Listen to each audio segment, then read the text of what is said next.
Hello and welcome to Trojan Talk. I'm your host, Aaron Taylor. With me today is Kaley Green. She is the Executive Director of the Pike Regional Child Advocacy Center here in Troy. Kaley, thanks for joining me here today. Thank you. Thanks for having me. And we're talking about the Pike Regional Child Advocacy Center, and you have a month of fundraising activities. April is usually your big month for raising money for the Child Advocacy Center and bringing awareness to the Child Advocacy Center. We're going to get into some of those fundraising activities. Some of them sound pretty fun and good opportunities to get out and break a sweat. But before we do that, let's let folks know what it is they're going to be helping out, because the Child Advocacy Center is an important resource in this area, not just, even though it's located in Troy, it's not just for Troy, but talk a little bit about what the CAC does and why it's necessary for it to have here in the community. Sure, thank you. So the Child Advocacy Center, we are mainly located here in Troy, but we do service 4 counties: Barber, Bullitt, Coffee, and Pike. And the main goal of the Child Advocacy Center is to service children in a child-friendly environment while they are dealing with a crisis situation. So we service victims of child abuse, sexual, physical, and severely neglected children. And all of our services are free. We have 2 satellite locations as well. We have one location in Eufaula that's located in a church, and then we have a location in Enterprise as well that's in a partnership with the Enterprise Police Department.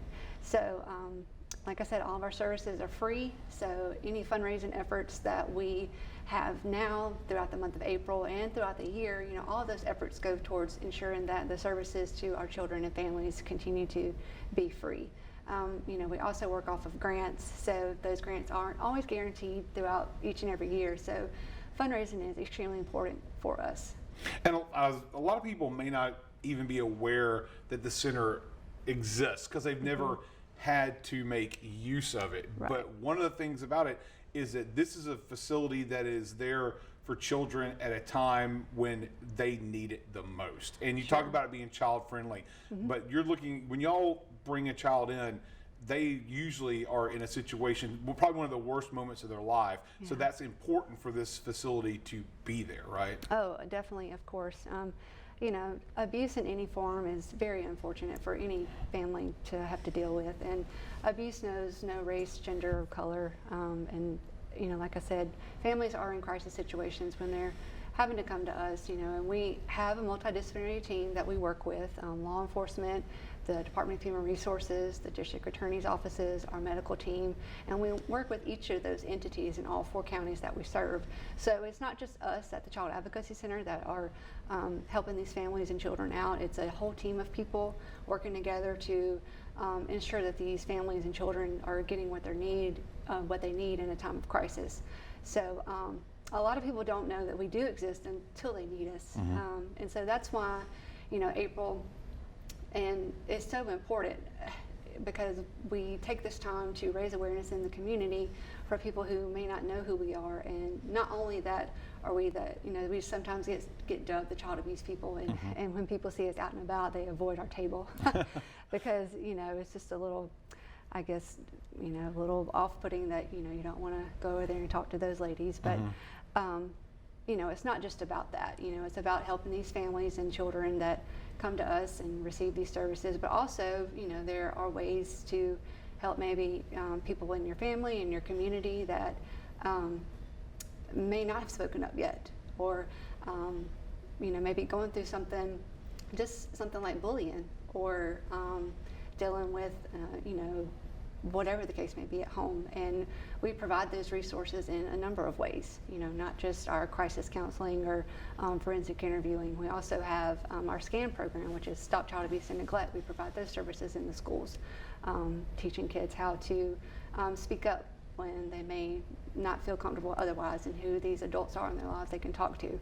So we have a lot of services that we provide that's not just in the crisis moment. And of course, all of those with the help of the community to continue going on. Let's talk about fundraising efforts. And one of the first ones, and one of the ones that you see around town and you see on the display here behind us, the ribbons and the pinwheels. Talk about the significance of the ribbons and the pinwheels there. So the blue ribbon there, I believe it was in the 80s. Don't quote me on that. Could be a little wrong, but there was a grandmother that lost her child to child abuse. Her grandmother. A grandmother lost her grandchild to child abuse, and so to raise awareness, she just started wearing a little blue ribbon on her shirt, and it developed into this big blue ribbon that you see now. And the story of how that came to be is on the blue ribbon, and we just sell them now to raise awareness around town. Just another way of, hey, it's Child Abuse Awareness Month. You support our center, and it starts a conversation, And just like the pinwheels. yeah, Yes. Everyone loves the pinwheels because they're so fun to look out there and see them spinning in the wind. But they represent happy, healthy childhoods, and you put them in your yard or at your business, whatever the case may be, and they hold up pretty good against some pretty hefty winds. And of course, another thing, this new thing, you've got a kickball tournament, an opportunity to break a sweat and have some fun and raise money. Talk about the kickball tournament. We're so excited about this. This is our first year. We are hosting it with Troy Resilience Project. That's Dr. Dawson out at Charleston Nurse and Child Health Center, and we are having it at Troy Rec Center. They have allowed us to be at their soccer fields on April 9th. It's from 9 to 4.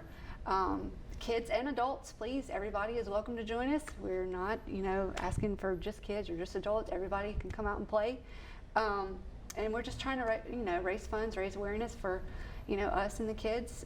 It's $50 for a kids team, $150 for an adult team, 6 to 10 players. And we're just going to be out there having a good time. Okay. Now, if anybody wants to take part, what can they do? How can they buy this stuff, sign up, all that kind of stuff? What can they do? Of course, give us a call at the Advocacy Center. Our number is 334-670-0487. You can also find us on Instagram and Facebook. And we do have a website. It's pikeregionalcac.com. And also, there's a QR code on the flyer if you see the flyer around town, or if you see it on social media. You can just scan the QR code, sign up on the Google form, and please take part. Yeah. All right. Well, here's hoping a lot of folks take part in the kickball, buy some ribbons, buy some pinwheels. Good luck with fundraising this month. Kaley, thanks for joining us. Thank you. And thank you for joining us on today's edition of Trojan Talk. Thanks.